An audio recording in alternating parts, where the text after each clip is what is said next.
What began as a survival test became a statement. Kelsey Mitchell set the tone, carving up switches and feeding teammates in rhythm. 20 points, 8 assists, a steady hand when the game begged for control. Natasha Howard pounded the interior and picked pockets on the other end. 18, 7, and 4 steals, her foot on Chicago's gas line all night. Aaliyah Boston, steady as a drumbeat, played through attention and bodies, spun into finishes, and owned space at both rims. Odyssey Sims arrived hot when the bench needed fire. Aerial Powers brought the shove, the lift, the extra possession that breaks a scoreboard open. This wasn't one player rescuing a short-handed team. It was a team built to punish a soft moment. 97-77 looks clean on paper. But the deeper story is ruthless. 5 straight wins over Chicago. An average margin of 24. A sweep so decisive it doubled as a measuring stick. 27 assists to 9 turnovers. Movement, trust, precision, when most short-handed groups tighten up and attack the game with clenched fists. Indiana loosened, shared, and sliced. Possession after possession stretched into layups, cuts, kickouts. The sky never found air. Inside that control sat the image no one could shake. Hull taking a shot to the mouth. Blood bright against those bruised eyes and still hunting screens, still rising into threes, still hounding ball handlers like every whistle was the last. Her year wasn't a cameo, it was a leap. Career bests across the board, more than 50 threes, defense that glued the perimeter together while the lineups changed by the week. Steph White didn't have to sell anyone on her identity. Hull made it obvious, resilient, fearless, reliable. The kind of teammate who turns pain into presence and asks for more minutes. The contrast only sharpened the moment. Clark remained, locked into every huddle, her voice in timeouts, her focus cutting through broadcasts, while the fever reoriented on the floor. White's message didn't wobble. The long-term mattered, the player mattered, and the calendar had run out. "We ran out of time to be able to do it in a safe way," she said. General Manager Amber Cox echoed it. Indiana wouldn't gamble with careers for a week's worth of games, so they pivoted to what they could control: defense, decision-making, and the kind of night-to-night urgency that makes every tip feel like an elimination game. The standings framed the stakes. Before the Sky game, Indiana clung to 8th, a single game ahead of Los Angeles, one stumble from free fall. After they surged, 7th, momentum in hand, a path opening as other teams slipped. The sweep didn't just clean a rival off the schedule. It cleared space on the ladder. Results elsewhere tilted their way, but this felt earned. The Fever weren't waiting for help. They were building an identity sturdy enough to matter in late September.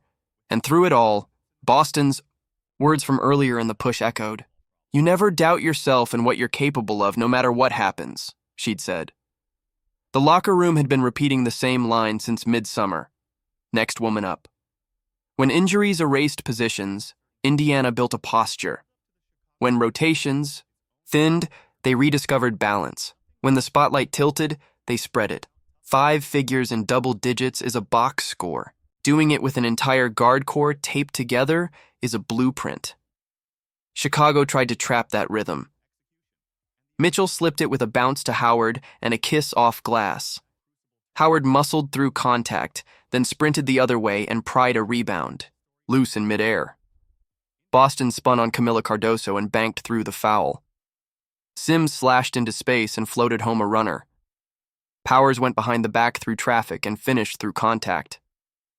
By the 4th, the Sky were chasing cuts a step late, rotating to ghosts, and watching the lead calcify into a number that felt heavier than 20. Hull, of course, made sure the night meant more than math. She didn't ask for sympathy. "I forget about it when I'm playing," she said of the bruises, then laughed about catching her reflection and finding them still there. Toughness is noisy when it's performative. Hers felt quiet, ordinary even, like tying shoes. And when the microphones found her after the win, she gave the line that traveled. Every day they fight for the women who can't suit up. For Clark. For Cunningham. For Beebe. For McDonald. For Colson. For the roster that keeps walking into the fire anyway. It wasn't a slogan. It was a map. That's why this win bent the arc of the season. Indiana didn't just clinch control with a 97-77 thumping. They proved their foundation is bigger than one star. They proved they can manufacture offense from movement and trust. They proved their defense can become a tide in the third and a riptide by the fourth. They proved they can sweep a rival while missing 5 contributors and still leave room for a laugh, a wink, a split lip, and a promise to keep swinging. And yes, there was a quiet sweetness to doing it while Angel Ree wasn't available, suspended after her 8th technical. The noise around Chicago has been loud all summer. Indiana answered with something simpler. Play, share, defend, win, sweep. Now roll the tape forward. 2 straight trips to the postseason for a franchise that spent nearly a decade searching the basement for the light switch. A locker room that looks around and sees roots instead of cracks. A style that travels. A culture that doesn't blink when lineups change or headlines pull one face off the floor. Imagine layering a healthy Caitlin Clark back onto that. Pace, gravity, and a shooter who stretches space for Boston's power and Mitchell's burst. What feels like resilience today could be the prologue to something far larger. Indiana didn't just beat the sky. They rewrote the story they're telling about themselves. They turned bruises into bravado, blood into ballast, doubt into direction. They made the kind of win that stays with a team when the next game tips and the next arena boos and the next whistle doesn't go their way.